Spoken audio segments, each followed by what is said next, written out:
व्रजे प्रसिद्धं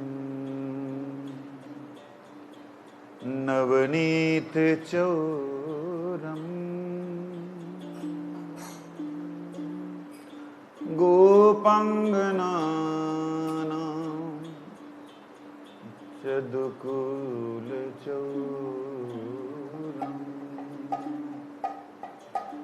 व्रजे प्रसिद्धं नवनीतचौरम् गोपाङ्गना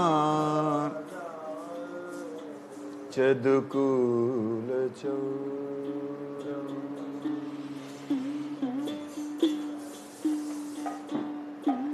व्रजे प्रसिद्धं नवनीतचौरम् गोपाङ्गनानां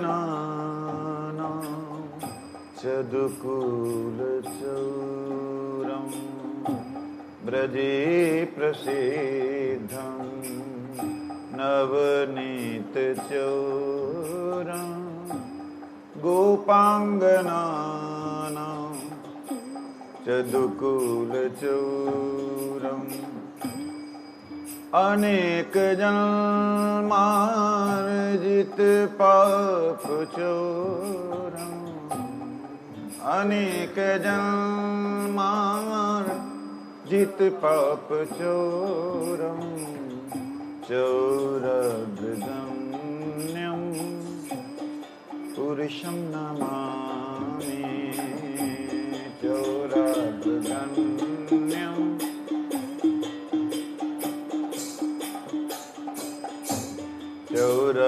चौरगम्यं पुरुषं नमामि चौरग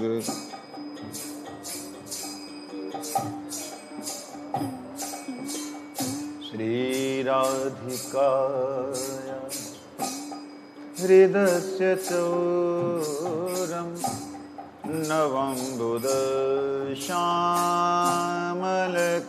नवम्बुदश्यामलकान्तिचौरं श्रीराधिकाय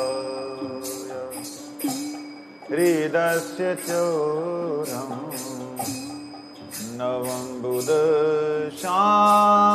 नवम्बुदश्यामलकान्ति पीछे बोलिए पदाश्रितानां च समस्तचौरम् पदाश्रितानां च समस्तचौरम् चौराग्रगण्यं पुरुषं नमामि चौराग्रगण्यं पुरुषं नमामि अकिञ्चनीकृत्य पदाश्रितं यः करोति भिक्षुपथिगेहरेणुम् अकिञ्चनीकृत्य पदाश्रितं यः करोति भिक्षुपथिगेहरेणुम्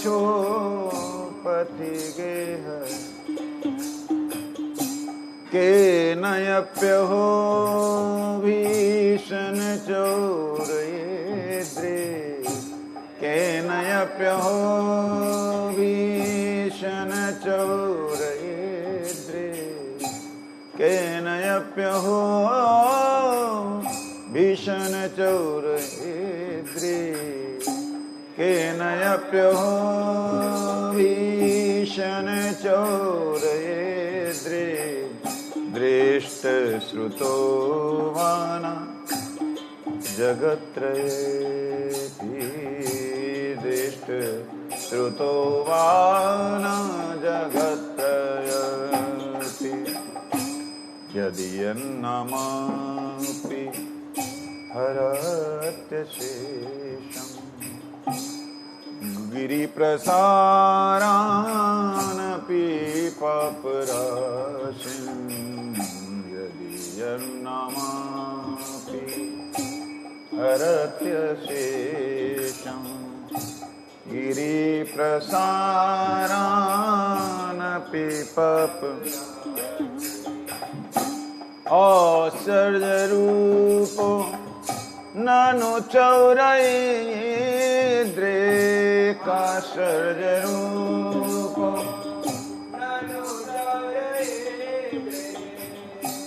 दृष्टश्रुतो वा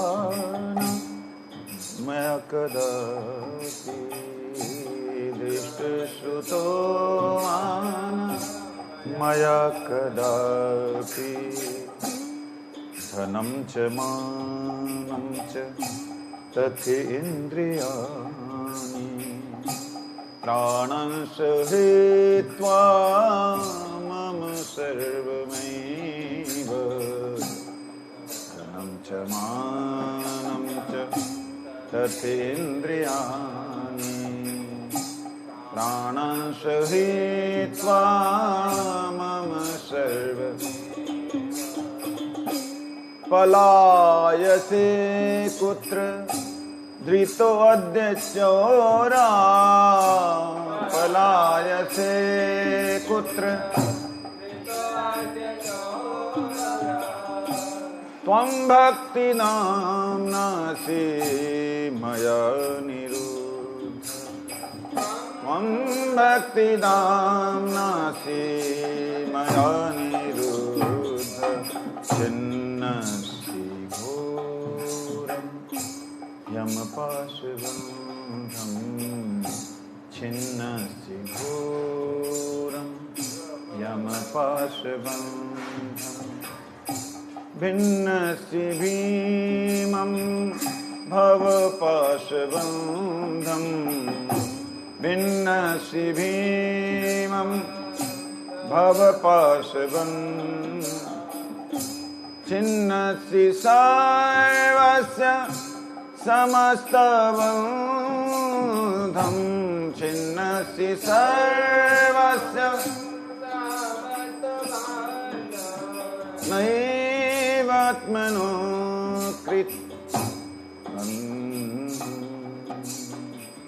नैवात्मनो भक्त कृतं तु बन्धं मन मानसे तामस राशि घोरे मन मानसे तामस राशि घोरे कारागृहे दुख मये निबद्धा कारागृहे दुख लाभस्य हे चौर हरे चिराय लाभस्य हे चौर हरे चिराय स्वचौर्य दोषोचित में बदन्नं स्वचौर्य दोषोचित में बदन्नं जय प्रसिद्धं नवनीतचोरं गोपङ्गनानां सदुकूलचोरं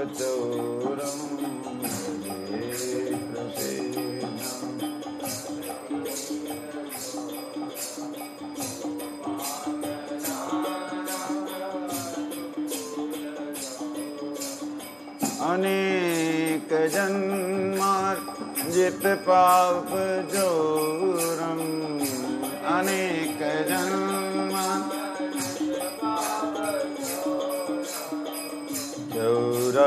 चौरग्रगण्यं पुरुषं नमामि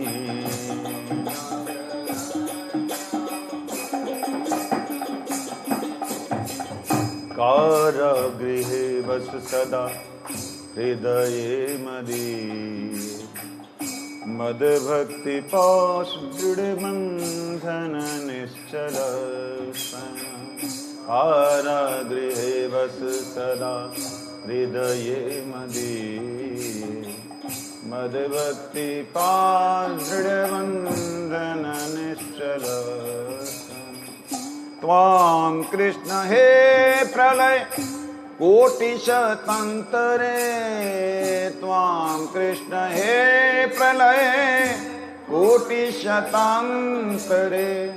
अपि सर्वस्य चोर्हृदं नहि मोचयामि अपि सर्वस्य चोर्हृदं नहि मोचयामि अपि सर्वस्य चोर्हृदं नहि मोचयामि अपि सर्वस्य चोर्हृदं नहि मोचयामि प्रजे प्रसीदं नवनीतचोरं गोपाङ्गनानां दुकूलचोरं प्रजे प्रसीदम्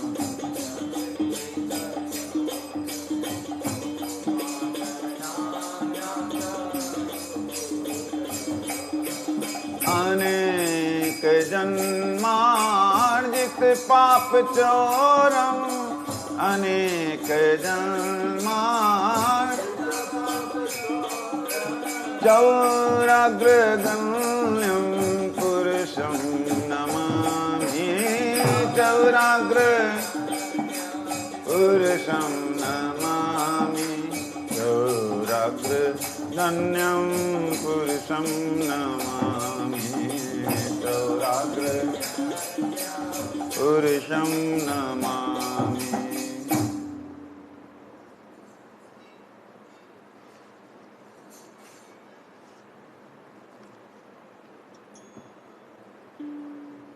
चिंतामणि प्रकर सद्मसुकल्पवृक्ष लक्षावृतेषु सुरभिरभिपालयन्तम् लक्ष्मीसहस्रशतसम्भ्रमसेव्यमानम् गोविन्दमादिपुरुषं तमहं भजामि गोविन्दमादिपुरुषं तमहं भजामि वेणुं पणन्तदरविन्ददलयायताक्षं वरहावतंससिताम्बुदसुन्दराङ्गं कन्दर्पकोटिकमणीयविशेषशोभम् गोविन्दमादिपुरुषं तमहं भजामि गोविन्दमादिपुरुषं तमहं भजामि अलोलचन्द्रकलसदवनमाल्यवंशी रत्नाङ्गदप्रणयकेलिकलाविलासं श्यामं त्रिभङ्गललितं नियतप्रकाशं गोविन्दमादिपुरुषं गोविन्दमादिपुरुषं तमहं भजामि अङ्गानि यस्य सकलेन्द्रियवृत्तिमन्ते पश्यन्ति पान्ति चिरञ्जगन्ति आनन्दचिन्मय सद्वज्ज्वलविग्रहस्य गोविन्दमादिपुरुषं तमहं भजामि गोविन्दमादिपुरुषं तमहं भजामि अद्वैतमच्युतमनादिनन्तरूपम् आद्यं पुराणपुरुषं नवयौवनं च वेदेषु दुर्लभमधुर्लभम् आत्मवक्तो गोविन्दमादिपुरुषं तमहं भजामि गोविन्दमादिपुरुषं तमहं भजामि पन्थास्तु कोटिशतवत्सरसम्प्रगम्यो वायुर्रथापि मनसो मुनिपुङ्गवानां यो व्याप्यस्ति यत्प्रपदसीमन्तविचिन्त्यतत्त्वे गोविन्दमादिपुरुषं तमहं भजामि गोविन्दमादिपुरुषं तमहं भजामि एकोऽप्यसौ रचयितुं जगदण्डकोटिं यश्शक्तिरस्ति जगदण्डचया जयन्तः अण्डान्तरस्थपरमाणुचयान्तरस्थं गोविन्दमादिपुरुषं तमहं भजामि गोविन्दमादिपुरुषं तमहं भजामि यद्भावभावितधियो मनुजास्तथैव सम्प्राप्य रूपमहिमासनयानभूषा सूक्तैर्यमेव निगमप्रथिते स्तुवन्ति गोविन्दमादिपुरुषं तमहं भजामि गोविन्दमादिपुरुषं तमहं भजामि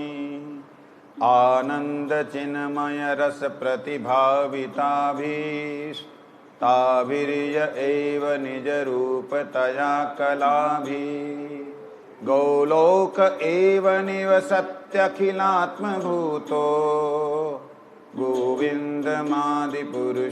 तमहं भजामि गोविन्दमादिपुरुषं तमहं भजामि प्रेमाञ्जनचूरितभक्तिविलोचनेन सन्तः सदैव हृदयेषु विलोकयन्ति यं श्यामसुन्दरमचिन्त्यगुणस्वरूपं गोविन्दमादिपुरुषं तमहं भजामि गोविन्दमादिपुरुषं तमहं भजामि रामादिमूर्तिषु कलानियमेन तिष्ठन् नानावतारमकरोद भुवनेषु किन्तु कृष्णा स्वयं सम्भवत परमपुमानयो गोविन्दमादिपुरुषं तमहं भजामि गोविन्दमादिपुरुषं तमहं भजामि यस्य प्रभा प्रभवतो जगदण्डकोटि कोटिशेषवसुधादिविभूतिभिन्नम् तद्ब्रह्मनिष्कलमनन्तमशेषभूतं गोविन्दमादिपुरुषं तमहं भजामि गोविन्दमादिपुरुषं तमहं भजामि माया हि यस्य जगदण्डशतानि सूते त्रैगुण्यविषयद्वेदवितायमाना सत्त्वाविलम्बिपरसत्त्वविशुद्धसत्त्वं गोविन्दमादिपुरुषं तमहं भजामि गोविन्दमादिपुरुषं तमहं भजामि आनन्दचिन्मयरसात्मतया मनःसु यः प्राणिनां प्रतिफलं स्मरतामुपेत्य लीलायितेन भुवनानि जयज्जयस्रं गोविन्दमादिपुरुषं तमहं भजामि गोविन्दमादिपुरुषं तमहं भजामि गोलोकनाम्नि निजधाम्नि चले च तस्य देवी महेश हरिधाम सुतेषु तेषु ते ते प्रभावनिचया विहिताश्च येन गोविन्दमादिपुरुषं तमहं भजामि गोविन्दमादिपुरुषं तमहं भजामि सृष्टिस्थितिप्रलयसाधनशक्तिरेका छायैव यस्य भुवनानि बिभर्ति दुर्गा इच्छानुरूपमयि यस्य च चेष्टते सा गोविन्दमादिपुरुषं तमहं भजामि गोविन्दमादिपुरुषं तमहं भजामि क्षीरं यथा दधिविकारविशेषयोगात् संजायते नहि ततः पृथगस्ति हेतो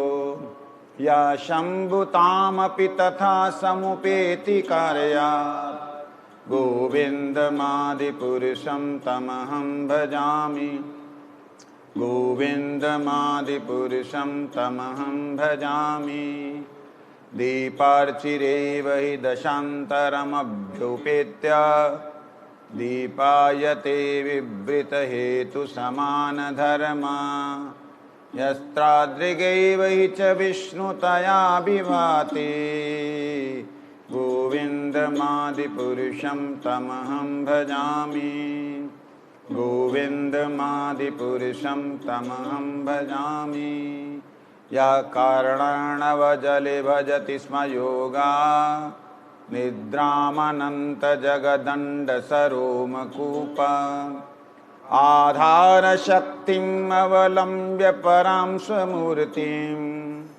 गोविन्दमादिपुरुषं तमहं भजामि गोविन्दमादिपुरुषं तमहं भजामि यस्यैकनिवसितकालमथावलम्ब्य जीवन्ति लोमविलजा जगदण्डनाथा विष्णुर्महानसा इह यस्य कलाविशेषो गोविन्दमादिपुरुषं तमहं भजामि गोविन्दमादिपुरुषं तमहं भजामि भास्वान् यथा श्मशकलेषु निजेषु तेजा स्वीयं कियत् प्रकटयद्यपि तद्वदत्र ब्रह्माय ईश जगदण्डविधानकर्ता गोविन्दमादिपुरुषं तमहं भजामि गोविन्दमादिपुरुषं तमहं भजामि यत्पादपल्लवयुगं विनिधाय कुम्भा द्वन्द्वे प्रणामसमयसगणाधिराज विघ्नान् विहन्त्वममलयस्य जगत्त्रयस्य गोविन्दमादिपुरुषं तमहं भजामि गोविन्दमादिपुरुषं तमहं भजामि अग्निर्महि गगनं भूमरुद्दिशश्च कालस्तथात्मनि मनसीति जगत्त्रयानि यस्माद्भवन्ति विभवन्ति विशन्ति यं च गोविन्दमादिपुरुषं तमहं भजामि गोविन्दमादिपुरुषं तमहं भजामि यच्चक्षुरेश सविता सकलग्रहाणां राजा समस्तसुरमूर्तिरशेषतेजा यस्याज्ञया भ्रमति संभृतकालचक्रो गोविन्दमादिपुरुषं तमहं भजामि गोविन्दमादिपुरुषं तमहं भजामि धर्मो अथा पापनिचयास्तु श्रुतस्य तपांसि ब्रह्मादिकीटपतगावधस्य जीवा यद्दत्मात्प्रकटविभव प्रकटप्रभावा गोविन्दमादिपुरुषं तमहं भजामि गोविन्दमादिपुरुषं तमहं भजामि यस्त्व इन्द्रगोपमथवेन्द्रस्महो स्वकर्मा मन्दानुरूपफलभाजनमातनोति कर्माणि निरदहति किन्तु च भक्तिभाजां गोविन्दमादिपुरुषं तमहं भजामि गोविन्दमादिपुरुषं भजामि तं क्रोधकाम सहज प्रणयादि वात्सल्यमो सेव्य भावे संचिन्तयतस्य सदृशं तनुमापुरेते गोविन्दमादिपुरुषं तमहं भजामि गोविन्दमादिपुरुषं तमहं भजामि हरे कृष्ण कृष्ण कृष्ण हरे हरे हरे राम राम राम हरे हरे हरे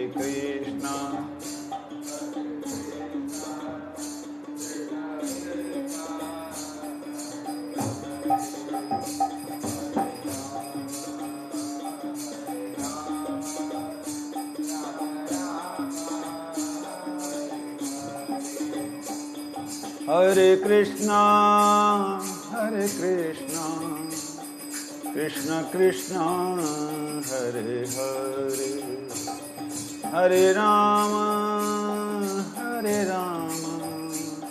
राम राम हरे हरे हरे कृष्णा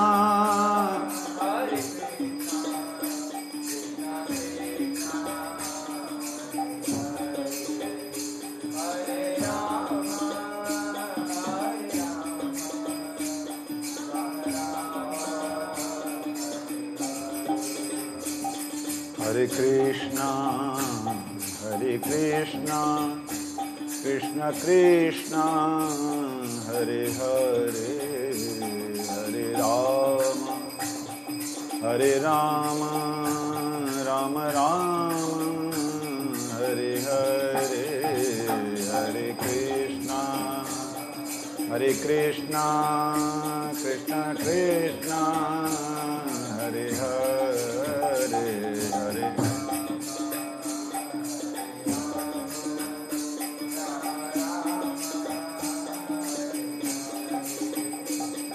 हरि बोल हरि बोल हरि बोल हरि बोल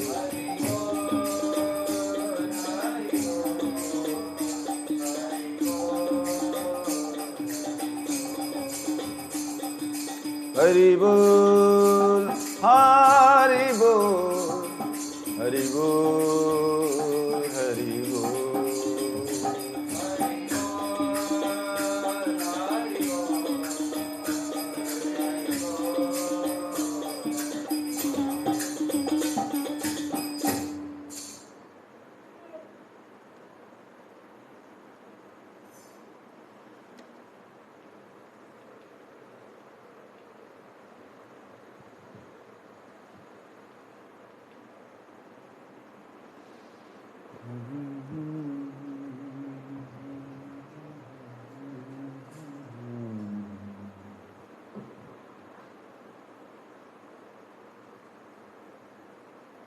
मूकं करोति वाचालं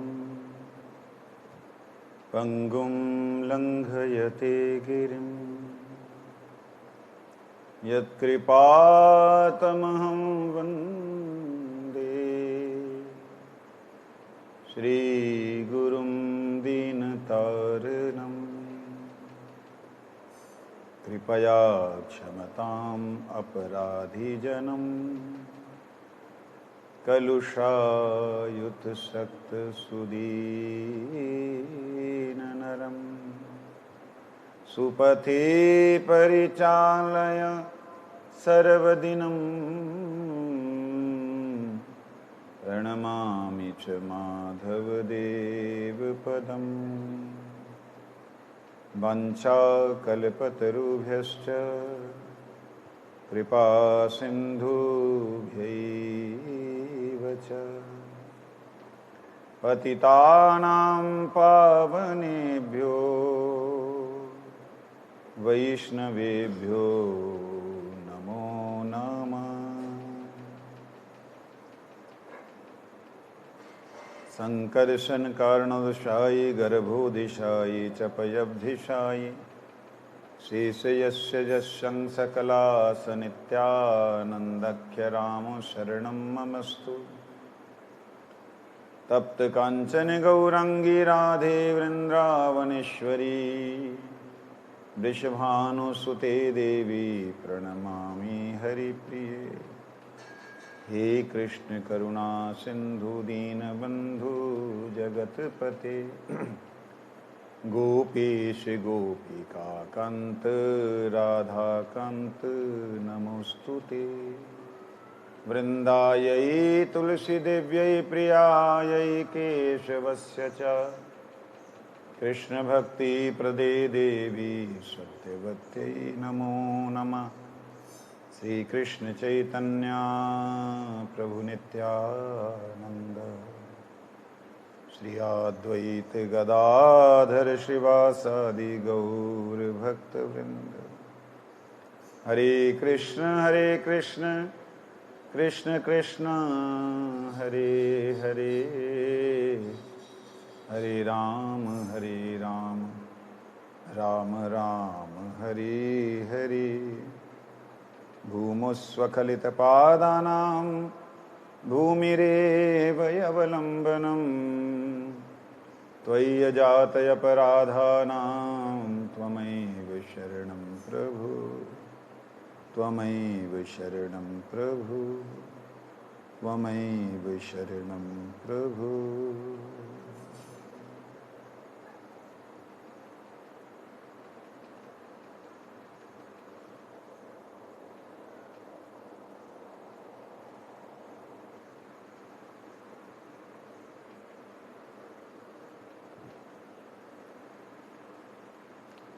हरे कृष्ण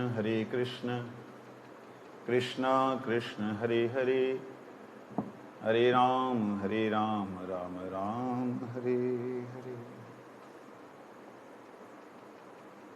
कल हम लोग श्रवण कर रहे थे, ब्रह्मा जी ने जो भागवत जी के 14वें अध्याय 10वें स्कंद में स्तुति की है, 20वां श्लोक चिंतन कर रहे थे।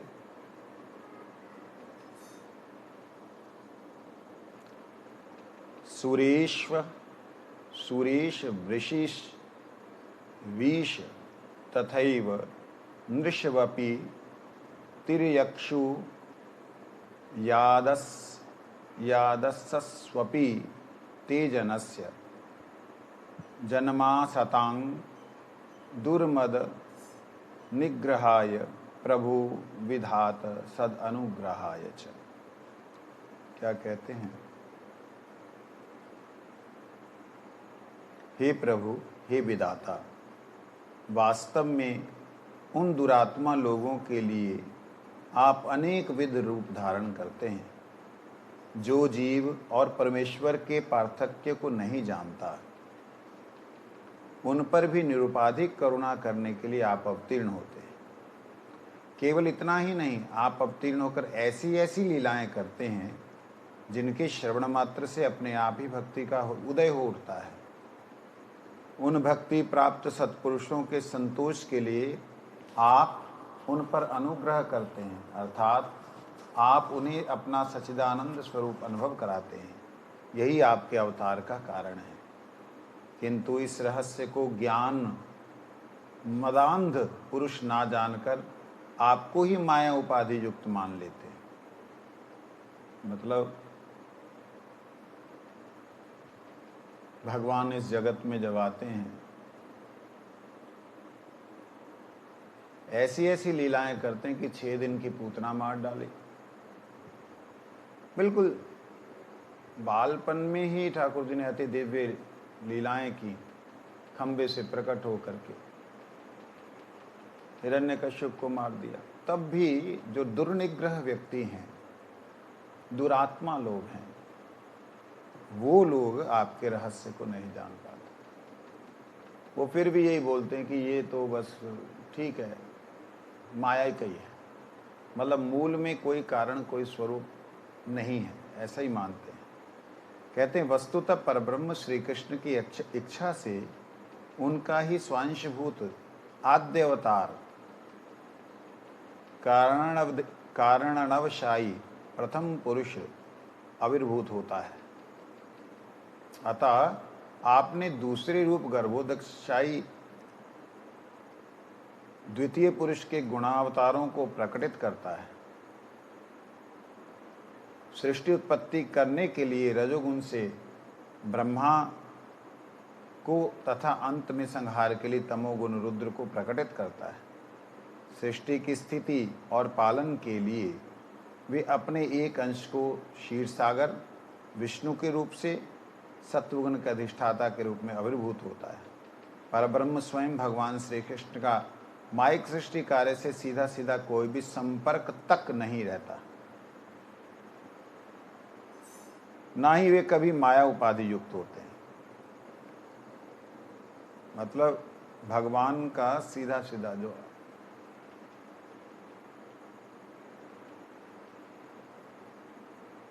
भगवान ब्रजेंद्र नंदन श्री कृष्ण जो हैं, उनका माया से, इस माया की सृष्टि से सीधा कोई भी संपर्क नहीं है। और इसी कारण से कोई भी माया की उपाधि से युक्त नहीं होते। माया की उपाधि का मतलब इस संसार का कोई भी कार्य या कारण उनके ऊपर थोपा नहीं जा सकता, उससे पूर्णतः अलग रहते हैं। ये बात कही। को वेत्ति भूमन् भगवन् परात्मनः योगेश्वरोऽतिर्भव स्त्रीलोक्यां का वा कथं वा कति वा कदेति विस्तारयन् क्रीडसि योगमायाम् तस्मादिदं जगत् अशेषम् असत्स्वरूपं स्वपनाभम् अस्तधीषणं पुरुदुःख दुःखं त्वय्यैव नित्यसुखबोध तनावनन्ते मायात् यपि तद् सद इव विभाति। हे भूमन, हे भगवन, हे परमात्मन, हे योगेश्वर, आप अपनी योगमाया का विस्तार करके किस समय, कहाँ, कैसे, कितने प्रकार की लीला करते हैं। अहो, इस रहस्य को त्रिभुवन में ऐसा कोई भी व्यक्ति नहीं है जो जान सके।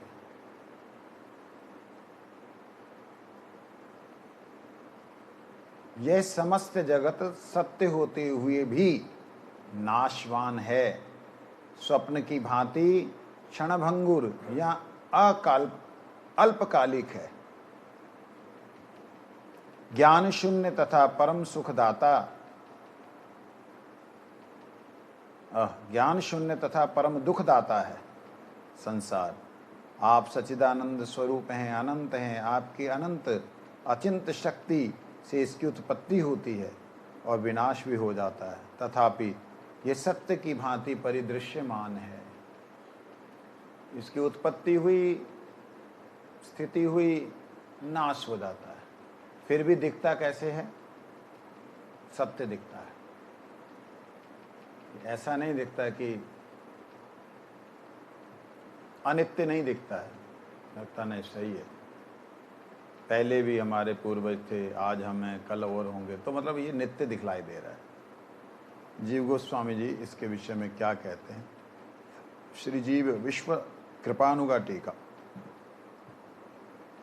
श्री ब्रह्मा ने कहा, आप भूमा अर्थात अपरिच्छिन्न सर्वव्यापक हैं। आप सर्वेश्वर्य युक्त होने से भगवान हैं, सर्वैश्वर्य, सर्वैश्वर्य। सब प्राणियों के हृदय में अंतर्यामी रूप से निगूढ़ भाव से निवास करते हैं। निगूढ़ भाव का मतलब प्रत्यक्ष नहीं, प्रत्यक्ष रूप से नहीं, निगूढ़ रूप से। जो खोजता है वो उनका अनुभव करता है। जो खोजता ही नहीं है, उसको अपने शरीर में, अपनी बुद्धि में, अपने मन में विकारों के अलावा कुछ नहीं मिलता। जो ये चिंतन करते हुए कि इस शरीर में, मन में, बुद्धि में भगवान की ही कृपा का संचार है, तो कृपा को महत्व देता है। और कृपा को महत्व देते हुए वो प्रत्येक परिस्थिति में भगवान से जुड़ा रहता है। कैसी भी विपरीत हो, अनुकूल हो, प्रतिकूल हो, कैसी भी स्थिति हो, भगवान से नहीं बिछुड़ता, जुड़ा रहता है। उसके लिए ये आपका जो निगूढ़ भाव स्वरूप है अंतर्यामी, वो उसके लिए निगूढ़ नहीं रहता है, उसके लिए क्या हो जाता है? प्रकट हो जाता है। आप योगेश्वर हैं, अर्थात दुर्घटन को भी घटित या असंभव को भी संभव कर देने में समर्थ हैं। दुर्घटना को घटित मतलब जो नहीं हो सकता उसको कर सकते हैं, जो है ही असंभव उसको संभव कर सकते हैं। कभी भी हिमालय का पर्वत इतना विशाल है, सारी पृथ्वी पे फैला हुआ, हम अपना हिमालय ही ना गिने ना, जहाँ जहाँ हिम है, साइबेरियन कंट्री हो गया, जो उधर हो गया, सारा हिमखंड जो हिमालय, इतने बड़े हिमालय में कितना जल है। एक जल की बूंद में सारे हिमालय का जल भरने का समर्थ भगवान में, जो असंभव है वो संभव है। एक रेत के कण में पूरी पृथ्वी को समा दे, इतना जिसका समर्थ है वो भगवान है। कैसे विश्वास करेंगे? ये तो हो ही नहीं सकता। परम गुरु जी की एक बात याद आ गई। परम गुरु जी बांग्लादेश में गए, वहाँ पे आधे मौलवी थे, मुसलमान थे, आधे हिंदू थे। तो वहाँ की पुलिस ने आकर के पहले ही बोल दिया, स्वामी जी यहाँ पर आप हिसाब से बोलिए, ये अब पाकिस्तान बन चुका है, यहाँ पे आप कोई मूर्ति पूजा के बारे में मत बात कीजिएगा। परम ने ठीक है कोई बात नहीं, पुतली पूजा बोला। तो परम गुरु जी कुछ हरी चर्चा करने लगे, करते करते थोड़ी देर के बाद एक मौलवी खड़े हो गए, स्वामी जी आप पाकिस्तान में पुतली पूजा करने का बात प्रेरणा करते हैं। परम ने बोला भी नहीं कुछ।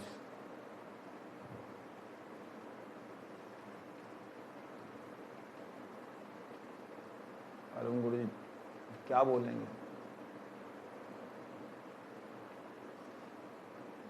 इतने में कुछ लोग खड़े हुए, स्वामी जी आपने पहले ही बोला था कि अगर कोई प्रश्न होगा लिख के रख लेना, बाद में जवाब देंगे, आप बाद में जवाब दीजिए, अब इसका जवाब देने की कोई ज़रूरत नहीं। और हम कहते अगर मैंने जवाब नहीं दिया ना तो गड़बड़ हो जाएगी। इसलिए परम गुरु ने बोला, देखिए आप तो मौलवी साहब हैं, सब जानते हैं, ये इन लोगों को नहीं मालूम है, इसलिए आप शायद ये प्रश्न किया। अच्छा मेरा आपसे एक निवेदन है, खुदा के पास कितनी शक्ति है, जिसको आप अल्लाह कहते हैं, खुदा कहते हैं, उसके पास कितनी शक्ति है? कहते हो सर्वशक्तिमान है। सर्वशक्तिमान है? हाँ वो सर्वशक्तिमान, सब कुछ कर सकता है। तो परम गुरु कहते हैं जो 90 नंबर की धागा है, 90 नंबर का धागा, वो जिस सुई में घुसना बड़ा दूभर है, मुश्किल है, उस सुई में जिसमें 90 नंबर का धागा भी घुसने में दिक्कत होती है, उस सुई में एक जो डिस्ट्रिक्ट है, मामनसिक डिस्ट्रिक्ट, इसका बड़ा बड़ा हाथी, उसके हाथी जो 13-13, 14-14 फीट के, 15-15 फीट के हाथी, उस हाथी को खुदा इधर से उधर ले जा सकता है और इधर से इधर ला सकता है कि नहीं? वो चुप हो गया। अब क्या जवाब दे?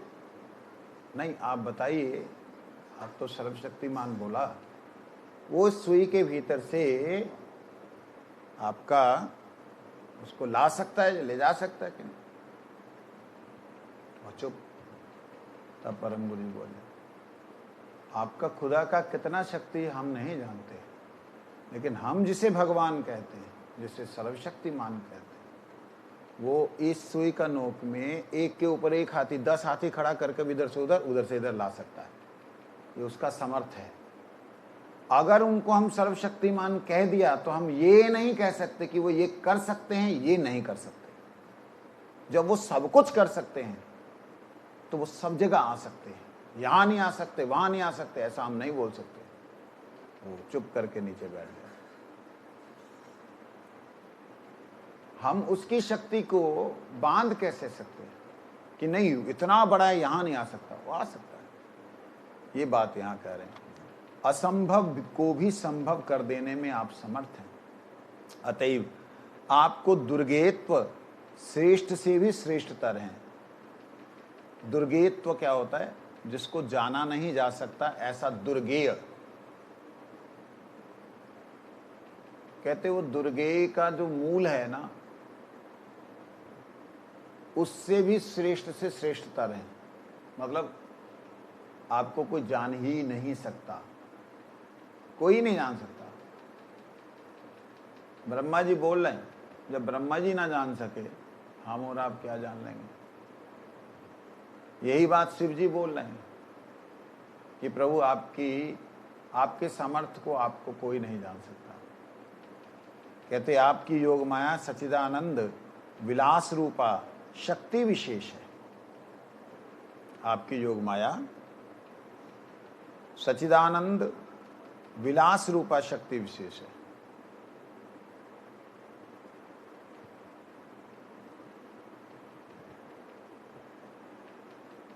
योग माया का जो विस्तार है ना, असीम है। जैसे महामाया का असीम है, ऐसे योग माया का भी असीम है।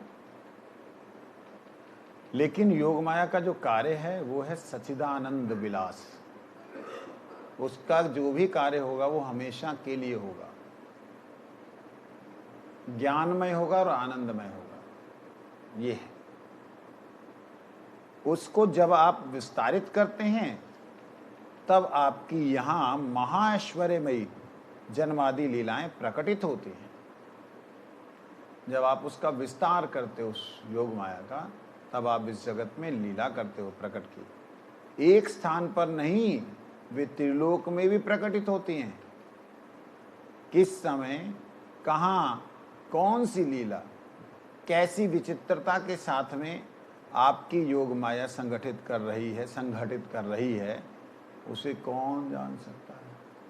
अभी श्री कृष्ण की जन्म लीला कहाँ हो रही है, कौन जान सकता है?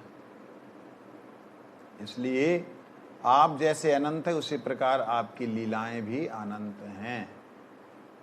हमने लीलाएं तो जान ली सारी, हमने तो पढ़ ली भागवत। गुरु कहते कुछ भी नहीं पढ़ा, कुछ भी नहीं जाना। भगवान अपनी वाणी से कहते हैं, ये समस्त त्रिजगत जो है एक अंश में स्थित है। स्वर्ग मृत्यु पाताल एक अंश में स्थित है। और जो त्रिपाद जो और है भगवान की, चतुष्पाद भगवान को कहा, भगवान की शक्ति का चतुष्पाद, उसका तो वर्णन ही नहीं किया जा सकता, क्योंकि वो शब्दों-अतीत है। अगर उन्हें हम शब्द में बांधने का प्रयास करें तो एक तरह से ये क्या बोले, अज्ञानता है। क्योंकि वहां पर हमारे इस जगत के शब्द पहुंचते ही नहीं। तो हम जितना कुछ बोल रहे हैं संस्कृत में श्लोक वगैरह, वो तो कुछ पहुंचेंगे ही नहीं। सिंपल सी बात है। वो इस जगत का नहीं है ना, उस जगत से आया है।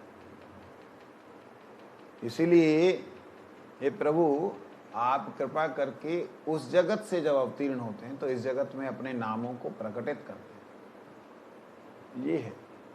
इसके अलावा इस जगत का कोई भी शब्द जो है, मेरे, तेरे, खाना, खीना, पूना, ये जितना भी शब्द जो है, ये कोई भी शब्द हमारा वहाँ तक नहीं पहुँच सकता। उनके कानों तक भी नहीं पहुँचेगा। सिर्फ भाव और भाव के साथ उनका नाम युक्त हो, बस वो ही एकमात्र सहारा है।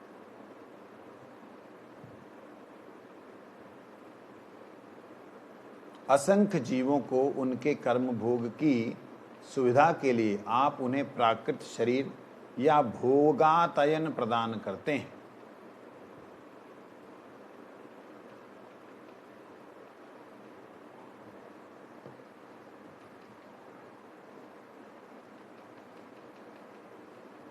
बहुत सारे जीव हैं, कर्म भोग की सुविधा के लिए, उनके कर्मों का फल को भोगने के लिए आप उन्हें शारीरिक मतलब प्राकृत जड़ीय शरीर, और शरीर भी उसी प्रकार को भोग प्राप्त करने वाला। जल के जीवों को जल के भोग, स्थल के जीवों को स्थल के भोग और भोगने के लिए वो समर्थ, वो शरीर, उनके भोगों के लिए इस माइक जगत को अनेक विध भोग पदार्थों सहित भी बहिरंग माया के द्वारा अब आपकी योग माया ही रचना कराती है।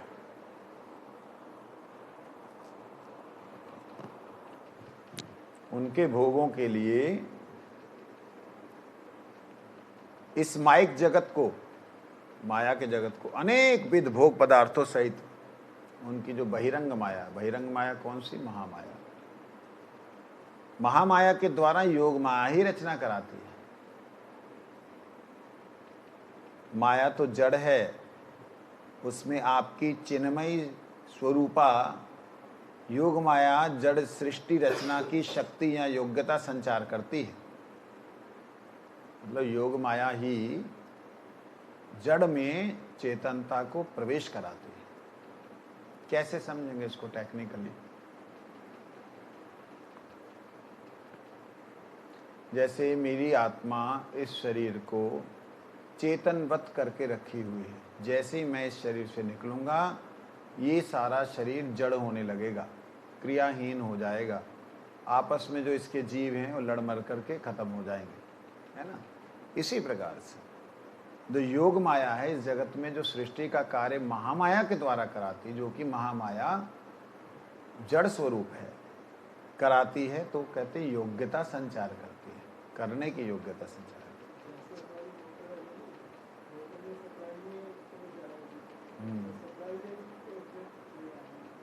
जी, चाहे ये जगत असत है, अर्थात इसकी सर्वकालिक सत्ता नहीं है और स्वप्न में होने वाले ज्ञान की भांति अल्पकाल तक रहता है तथा अविद्या के कारण जीवों को परम दुख भी प्रदान करता है, फिर भी है सतरूप, सत्य रूप।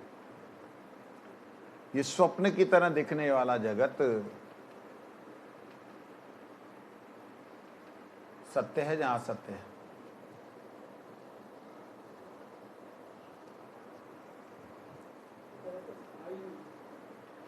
स्थायी नहीं है, लेकिन सत्य है। सत्य कैसे है? स्थायी नहीं है, सत्य कैसे हुआ? कहते 5 तत्व सत्य हैं, मन बुद्धि अहंकार सत्य है, और इसके द्वारा निर्मित जितनी योनियां हैं वो सत्य हैं।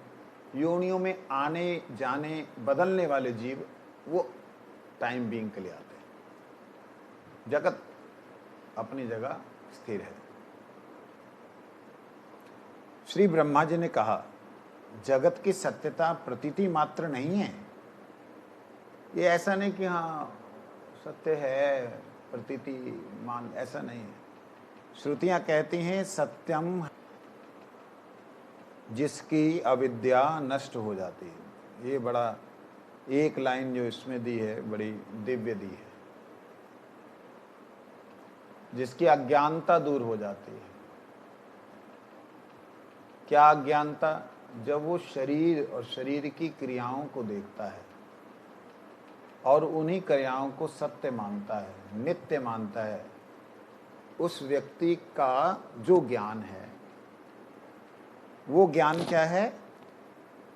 असत ज्ञान है, अविद्यायुक्त ज्ञान। लेकिन जिनकी ये अविद्या नष्ट हो गई, क्या अविद्या? शारीरिक ज्ञान जिनका नष्ट हो गया,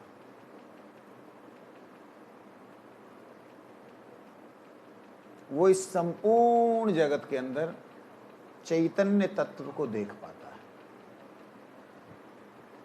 समझ आई? शरीर के अंदर आत्म तत्व को देख पाता है। जो उस आत्म तत्व को देख लेता है उसके लिए क्या हो जाता है? नित्यत्व, हल्लादनी और आनंद। मतलब सत चिद आनंद, इसको वो देख पाता है। किसमें? असद में, अज्ञान में और दुखों के घर में। असद में, अज्ञान में, दुखों के घर में वो सत चिद ज्ञान और आनंद को देख पाता है। जिसकी अविद्या दूर हो गई। अब इसको कैसे समझेंगे? जड़ तो जड़ ही होता है, जड़ में चेतनता कैसे हो सकती है? कहते एक तत्व आकाश दूसरे तत्व पवन से जुड़ा, इसलिए वो पवन स्पर्श करने वाली बनी। तो उसमें जो तत्व जुड़ा, वो जुड़ाव के लिए जो गठित करने वाला जो तत्व है वो सच्चिदानंद तत्व है, वो चेतन तत्व है। उसके कारण उसका जुड़ाव हुआ, अपने आप जुड़ाव नहीं होता है। इसलिए अंतरिक्ष में हवा नहीं होती,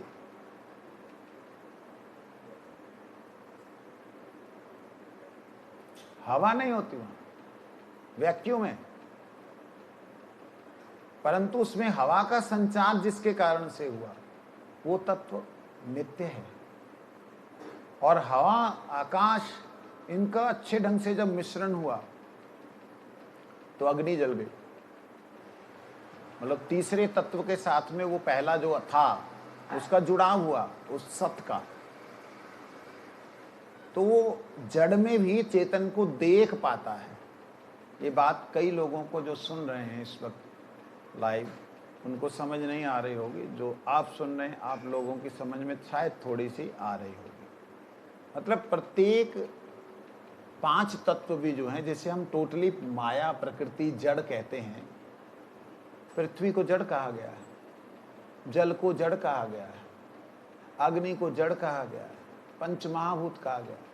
लेकिन वास्तविकता में देखा जाए तो ये गठित जो हैं, इकट्ठे जो हैं, स्वरूपगत जो हैं, इनके अंदर जो स्वभाव दिखाई देता है वो आत्मा के कारण से दिखाई देता है, सच्चिदानंद के कारण से दिखाई देता है। अगर इसके पीछे सच्चिदानंद ना हो तो ना ही दिखाई दे। इसका क्या और कैसे समझा जा सकता है? देखिए, ज्ञान तो सारे का सारा जो मैं जो चर्चा कर रहा हूं वो अनुभव की बातें हैं। इस संसारिक भेजे में घुसने वाली बातें नहीं है, जिसमें आपको केवल शरीर में गंदगी ही दिखाई देती है। शरीर के अंदर आत्मा का दर्शन नहीं है, शरीर के अंदर जो गुण दर्शन है नहीं है। जहां पर ऐसे ही दिखाई देती, वहां पे ये बातें घुसेंगी नहीं। फिर किस तरीके से और जाने?